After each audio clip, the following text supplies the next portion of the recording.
নিজ হাতে উপার্জিত খাবারের চেয়ে অর্থের চেয়ে শ্রেষ্ঠ খাবার পৃথিবীর কোন মানুষ কোনদিন ভক্ষণ করে নাই। চিল্লায় সুবহানাল্লাহ। শ্রেষ্ঠতম খাবার নিজ হাতে উপার্জিত খাবার, ঘাম ঝরিয়ে যে অর্থ উপার্জন করা হয়, যে ইনকাম করা হয়, এটা হালাল। আর হালাল খেয়ে দোয়া করলে কবুল করে কে?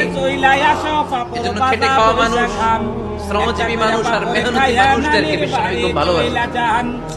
তারা বিশ্বনবীর বন্ধু আর বিশ্বনবী ছিল তাদের বন্ধু। সুবহানাল্লাহ পড়েন। এত ভালোবাসতেন বিশ্বনবী খেটে খাওয়ার মেহনতি মানুষদেরকে। সব সময় বিষ্ণু চেয়েছেন তাদের জন্য দোয়া করতে।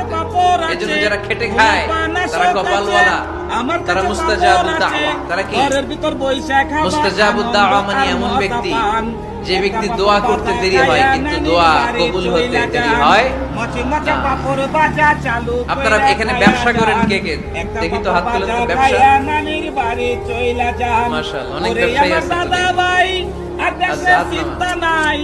ওরে আমার দাদা ভাই, চাকরি করেন কে কে? চাকরি দেশে আছে পাপড় বাজা, গরম গরম চাকরি তো অনেক করে দেখি।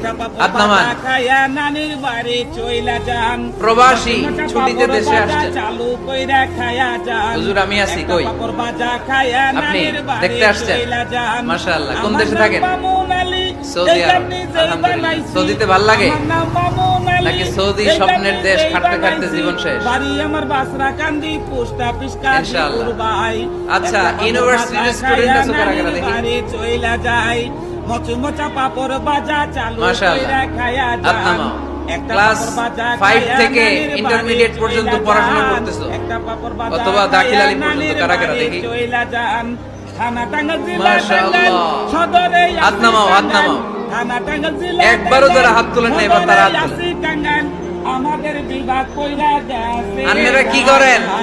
একটা পাপড় বাজা খায়া নানির বাড়ি যাবা, মচমচা পাপড় বেকার। চালু কইরা খায়া যান। একটা পাপড় বাজা খায়া নানির বাড়ি চইলা যান। বাংলাদেশে পাপড় বাজা খায়া নানির চাকরির বাড়ি বাজার